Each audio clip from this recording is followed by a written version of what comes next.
नमस्कार दोस्तों, स्वागत है आपका साइलेंट लव के अगले एपिसोड में।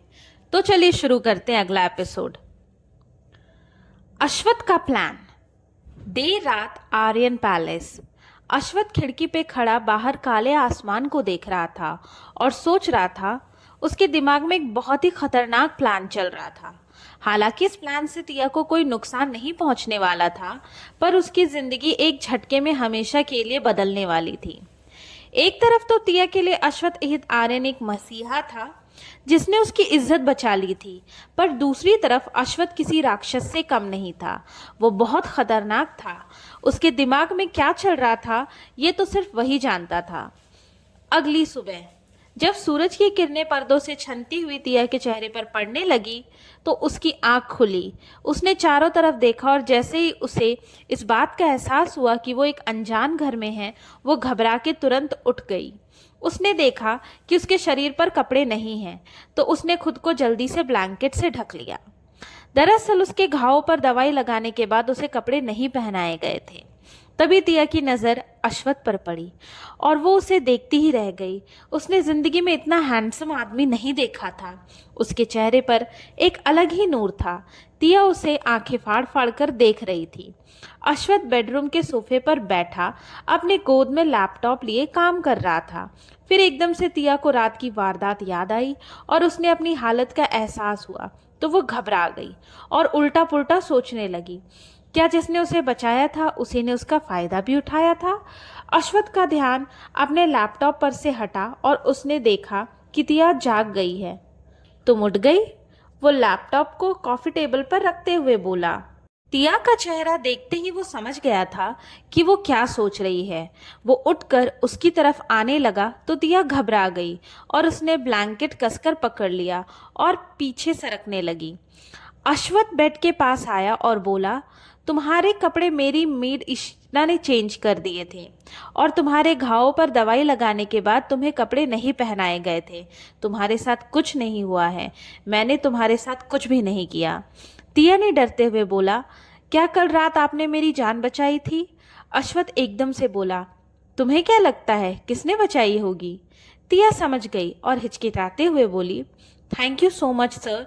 अगर आप नहीं होते तो। तिया जज्बाती हो रही थी, लेकिन अश्वथ ने तिया की बात को बीच में ही काट दिया और सीधे सीधे बोला, तुम्हें बचाने के लिए मैंने उन लड़कों को 1 करोड़ रुपए दिए। 1 करोड़ जानती हो ना? 1 करोड़ में कितने जीरो होते हैं? तिया हैरान होकर उसे देखने लगी। अश्वथ अपना जाल फेंक चुका था। वो उसकी आंखों में देखते हुए बोला, तुम अगर जिंदगी भर भी कमाओगी तो भी इतने पैसे इकट्ठा नहीं कर पाओगी। मैंने तुम्हें 1 करोड़ देकर बचाया है, तो जाहिर सी बात है अब तुम मेरी चीज हो। और अगर तुम इस कर्ज को चुकाना चाहती हो तो मैं जैसा कहता हूँ वैसा करती जाओ। इसी में तुम्हारी भलाई है। तुम्हें शायद पता नहीं होगा, इसीलिए बता रहा हूँ कि लोग मुझे राक्षस बुलाते हैं। तिया डरकर सर से पांव तक कांपने लगी। तिया सोचने लगी, 1 करोड़? मेरे लिए तो 1,000 भी बड़ी बात है। यह आदमी ही तो कह रहा है मैं अगर जिंदगी भर भी कमाऊंगी तो भी 1 करोड़ इकट्ठे नहीं कर पाऊंगी। तभी अश्वथ उसकी आंखों के सामने चुटकी बजा उसे वापस होश में लाते हुए बोला, समझ में आया मैंने क्या कहा? तुम अब मेरी चीज हो। तुम्हें मेरी सारी बातें माननी होगी।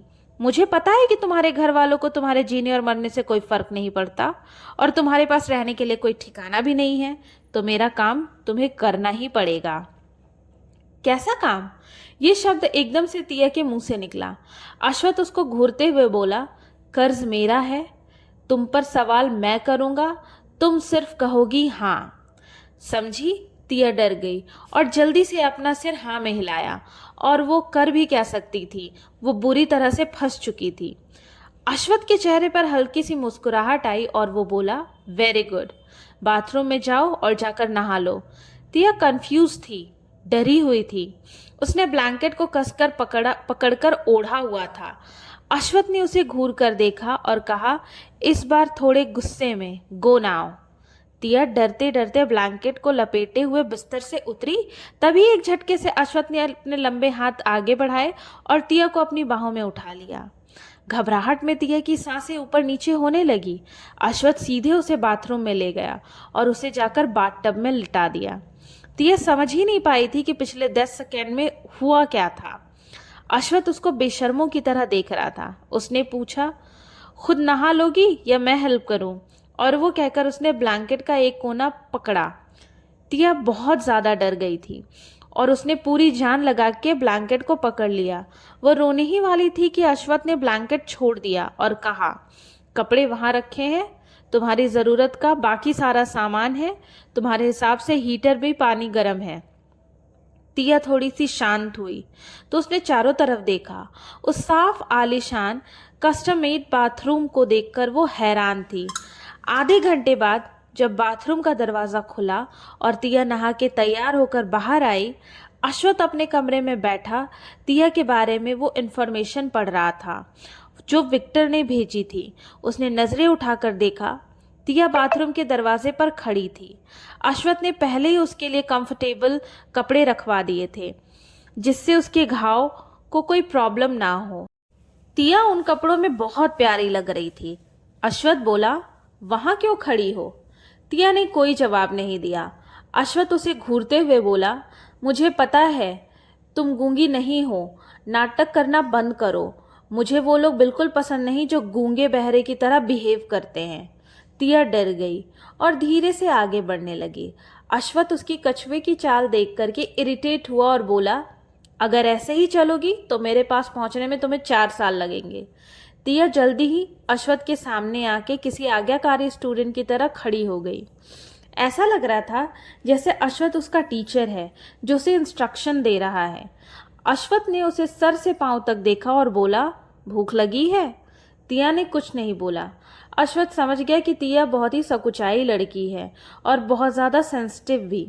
लैपटॉप को एक तरफ रख के वो खड़ा हो गया और तिया की तरफ बढ़ने लगा। तिया को पहली बार यह एहसास हुआ कि अश्वथ उससे बहुत ज़्यादा लंबा था और उसके सामने वो एक चूहिया की तरह लग रही थी। वैसे तिया की हाइट भी अच्छी थी पर वो सिर्फ अश्वथ के सीने तक ही पहुंच रही थी। तभी अश्वथ ने कहा, अब अच्छी लड़की की तरह मुझे फॉलो करो। ये कहकर वो कमरे से बाहर निकल गया। तिया भी उसके पीछे पीछे चल दी। वो दोनों डाइनिंग हॉल में आए जहाँ पर उसके दादाजी, उसका भाई, उसका मैनेजर, सेक्रेटरी और चीफ बॉडीगार्ड ब्रेकफास्ट के लिए वेट कर रहे थे। अश्वथ और तिया को आते देखकर आदित्य एक्साइटेड हो गया और बोला, दादाजी लो, मेरा भाई और भाभी आ गए। दादाजी ने अपने पोते और तिया को देखा और उनके चेहरे पर एक मुस्कुराहट आ गई। अश्वथ ने डाइनिंग टेबल पर सबको देखा और आके अपनी चेयर पर बैठ गया, पर तिया खड़ी रही। ये देखकर दादाजी को बड़ा अटपटा लगा। वो तिया से बोले, अरे बेटा डरो मत। फिर उन्होंने अश्वथ को देखा और उसे टोकते हुए कहा, तुम खाकर आकर बैठ गए, पहले उसे बिठाओ। अश्वथ अपनी होने वाली बीवी के साथ ऐसा कौन करता है? आदित्य बोला, भाई ऐसे कौन करता है? तिया को कुछ समझ नहीं आ रहा था। वो हक्की बक्की डरी सहमी सी सबको देख रही थी। वो सोचने लगी कि कहीं वो किसी तरह के पैरानॉर्मल वर्ल्ड में तो नहीं है। अश्वथ के चेहरे पर कोई एक्सप्रेशन नहीं था। उसने तिया को देखा और बोला, बैठ जाओ। तिया तब भी वैसे ही जड़ी खड़ी रही। तभी अश्वथ ने तिया का हाथ पकड़ा और उसे चेयर पर अपने पास बिठा लिया। सब डाइनिंग टेबल पर बैठ चुके थे। सर्वर ने ब्रेकफास्ट सर्व किया। इतना हेल्दी और शाही ब्रेकफास्ट स्प्रेड तिया ने पहली बार देखा था। उसे बहुत भूख लगी थी पर वो खाने में संकोच कर रही थी। दादाजी बोले, बेटा शर्माओ मत, तुम्हारा ही घर है। तिया चुपचाप दादाजी की बात सुनती रही पर उसकी खाने को छूने की हिम्मत नहीं हुई। दादाजी ने उससे पूछा, क्या तुम ठीक से खाती पीती नहीं हो? इतनी दुबली पतली हो कि एक ही फूंक में उड़ जाओगी। ये सुनते ही आदिल को शरारत सूझी और खाना छोड़कर उसने तिया को फूंक मारी। टेबल पर बैठे सभी सदस्य उसकी इस हरकत से हैरान थे। तिया को भी बड़ा अजीब लगा। आदित्य हंसते हुए बोला, दादाजी आप तो कह रहे थे उड़ जाएगी, पर ये तो यहीं पर है। आपका लॉजिक गलत निकला। भले ही मेरी भाभी दुबली पतली है, इसका मतलब ये नहीं कि कोई भी फूंक मार के उड़ा दे। तिया को कुछ समझ नहीं आ रहा था। उसका तो मन कर रहा था कि वहां से भाग जाए। तभी अश्वथ ने तिया के को कहा, खाना खाओ अच्छे से। उसने जानबूझकर सर्वेंट से तिया को ज़्यादा ब्रेकफास्ट सर्व करने के लिए कहा था ताकि तिया पेट भर के खा सके। तिया धीरे धीरे खाने लगी। ब्रेकफास्ट सच में हेल्दी और टेस्टी था। खाते हुए तिया की नज़र आदित पर पड़ी, जो बड़े अजीब तरीके से खाना खा रहा था, और एकदम से उसकी हंसी छूट गई। सब उसे ही देखने लगे। तिया हंसते हुए बहुत प्यारी लग रही थी। फिर सबने आदित को देखा, जो बस खाए जा रहा था। उसे किसी से कोई मतलब नहीं था, बस वो उसका ब्रेकफास्ट। दादाजी और अश्वथ को छोड़कर सब हंसने लगे। फिर आदित्य ने सबको हंसता हुआ देखा और बोला, ऐसे क्या हंस रहे हो? कोई जोकर देख लिया क्या?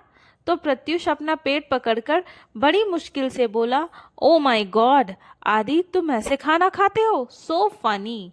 आदित्य बोला, इसमें फनी क्या है? ये तो मेरा स्टाइल है। फिलहाल वो अपनी बेइज्जती नहीं करवाना चाहता था। ये किस अजीब परिवार में फंस गई थी तिया? क्या चाहता था अश्वथ तिया से? कल तक कॉलेज जाने वाली तिया की शादी की बातें शुरू हो गई थी, वो भी मौत के देवता के साथ। क्या होगा तिया की मासूम जिंदगी का आने वाला कल? जानने के लिए देखते रहिए साइलेंट लव का अगला एपिसोड। और हाँ, मेरे चैनल को लाइक एंड